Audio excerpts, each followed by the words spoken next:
조갑제TV 시청자 여러분 안녕하십니까. 2020년 11월 9일 새벽 2시 반입니다. 요사이 한국에서 또 재밌는 현상이 일어나고 있습니다. 재밌다는 표현보다는 좀 개탄스러운 현상인데, 그러나 이게 대세를 이루지 않아 가지고 제가 심각하게 이야기는 하지 않겠습니다. 트럼프 대통령이 이번에 낙선한 것은 미국의 광범한 부정투개표 때문이다 라고 하면서 미국 선거 부정론을 주장하고 있는 사람들이 꽤 됩니다. 근데 이 사람들이 소수인데 목소리가 커요. 소수인데 아주 그 목소리가 공격적입니다. 동의하지 않으면은 좌파로 봅니다. 저를 좌파로 보는 사람들이 주로 그쪽 사람들인데, 다행히 미국에 계시는 분들이 댓글을 통해서 아주 충고도 하고 걱정도 합니다. 조갑제TV에 올라 있는 주로 미국 교민들의 걱정을 좀 소개해 드릴까 합니다. CW 조라는 분이 2시간 전에 이런 글을 남겼습니다. 저는 미국 시민입니다. 조 대표가 가장 미국 선거 결과를 정확하게 설명하고 있습니다. 한국 선거 결과를 미국 선거를 그림 그리듯이 떠들고 있는 태도는 미국 선거민을 욕보이는 것입니다. 그러니까 한국 선거 결과처럼 미국 선거 결과를 자기 멋대로 그림 그리고 있다, 이런 뜻이군요. 근거 없이 미국의 선거제도를 부정선거라고 하는 것은 있어서는 안 될 일입니다. 뭐 이런 이야기도 있고요.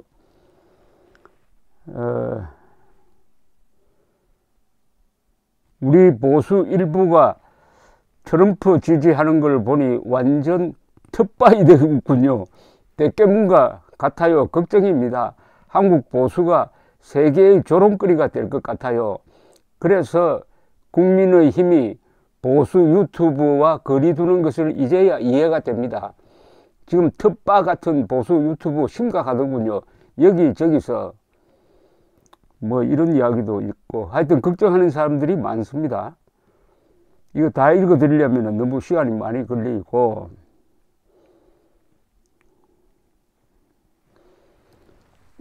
박선영 전 국회의원이고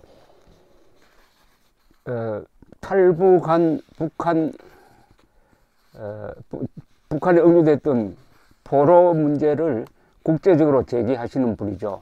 특히 국군 포로들을 대신해 가지고 김정은을 상대로 손해배상 청구 소송을 해 가지고 이기기도 하는 이 박선영 전 의원께서 오늘 좀 안타까운 내용을 담은 글을 올렸습니다. 어제군요. 어제 자신의 페이스북입니다. 왜 스스로 영혼을 메말리는 것일까라는 제목입니다.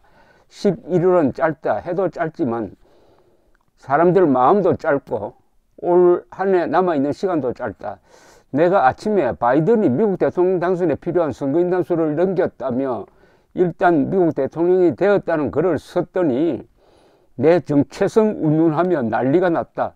10명 정도 패친이 떨어져 나가면서 독한 말들을 낙엽처럼 퍼붓고 갔다. 우리 보수들의 허한 마음, 분노 등이 점점 더 우리 보수의 정신세계를 분열과 불신으로 갉아먹고 있다. 안타까운 일이다. 11월만큼이나 아쉽고 안타깝다. 자연은 모든 것을 버리고 떠나는데 우리 인간만은 서로를 손가락질하며 나만 잘났다고, 내 판단만 옳다고, 너는 다 틀렸다고. 우리 애국운동, 우파운동의 핵심에 있고 지도층에 계시는 분이 이렇게 한탄을 하고 계십니다. 이 말 참 뼈아픈 표현입니다. 우리 보수들의 허한 마음, 분노 등이 점점 더 우리 보수의 정신세계를 분열과 불신으로 갉아먹고 있다. 안타까운 일이다. 11월만큼이나 아쉽고 안타깝다. 미국 국민들이 트럼프의 재선을 거부를 했습니다. 거기에 대해서 트럼프가 황당무계하게 부정선거론을 들고 나오는데, 미국에서 그 트럼프를 따르는 사람이 극히 소수입니다. 그 진영 안에서도 말리는 사람이 많아요. 특히 그 사위 되는 분하고 쿠셔너 부인까지도 이제 패배를 받아들이자고 설득하고 있답니다. 그런데 멀리 떨어져서 한국에서 미국발 페이크 뉴스를 가지고 트럼프가 불법 부정선거로 졌다고 하면서 한국에서 그렇게 몸부림을 쳐본들 트럼프가 당선이 됩니까?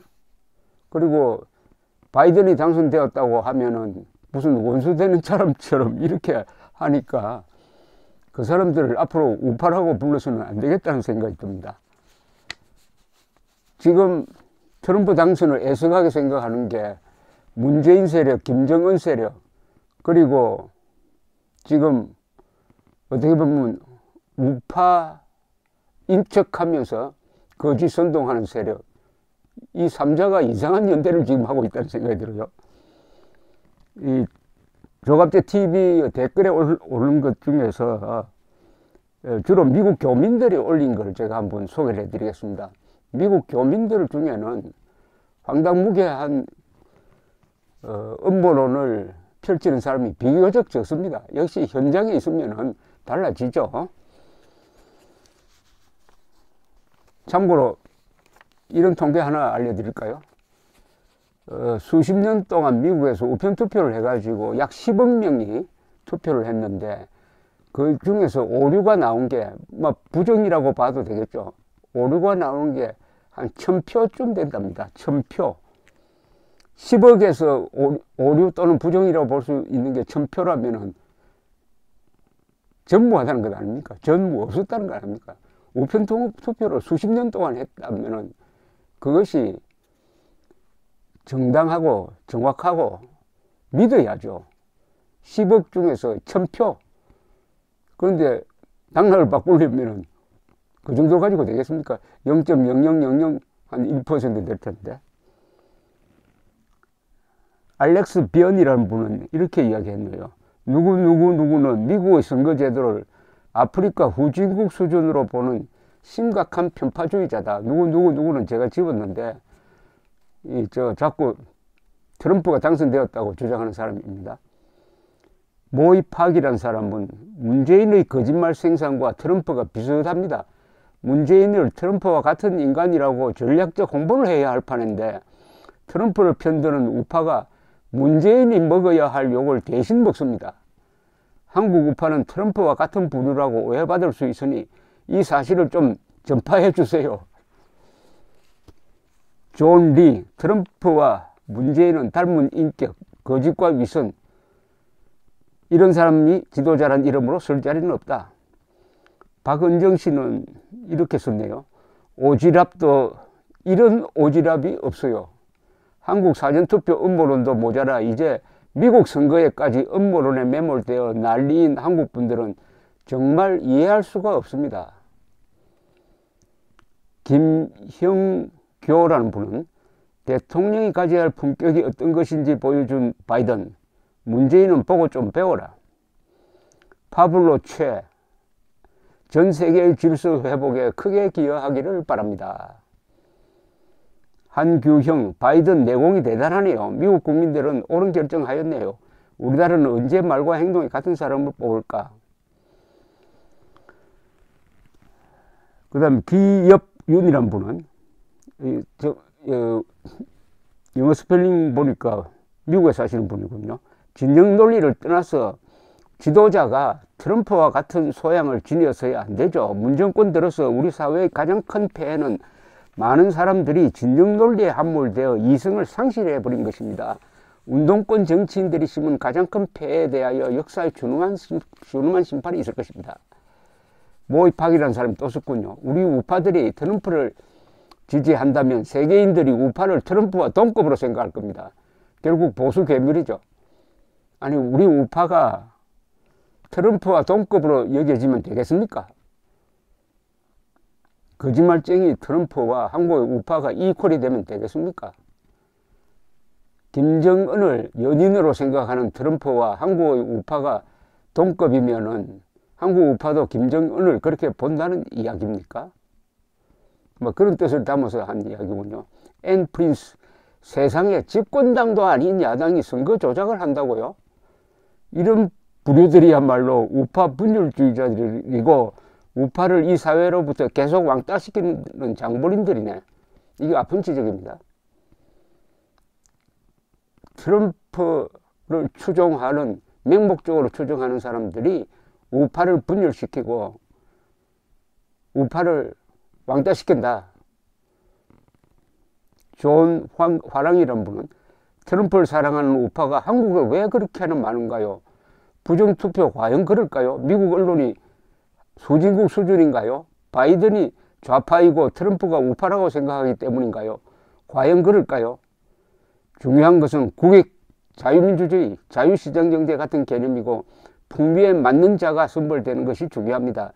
제발 미국 선거로 우파가 분열되어 서로 비난하지 말기를 소원합니다. 오늘은 이 정도로만 말씀드리겠습니다. 우파가 좌파에 진다면은 우파가 좌파를 닮았기 때문일 것입니다. 괴물과 싸울 때 괴물을 닮아버리면은 이겨도 아무 의미가 없고 지는 경우가 많습니다. 좌파와 우파를 가르는 가장 중요한 것은 좌파는 거짓말을 의무적으로 합니다. 그러나 우파는 사실을 신념보다 더 중요하게 생각해야 하는 것입니다. 그런 사실에 정의가 습니다. 그런 정의라야 자유를 지킬 수가 있습니다. 가장 밑에 진실이 있고 그 2층이 정의가 되어야 되고 3층이 자유가 되어야 합니다. 진실, 정의, 자유입니다. 감사합니다.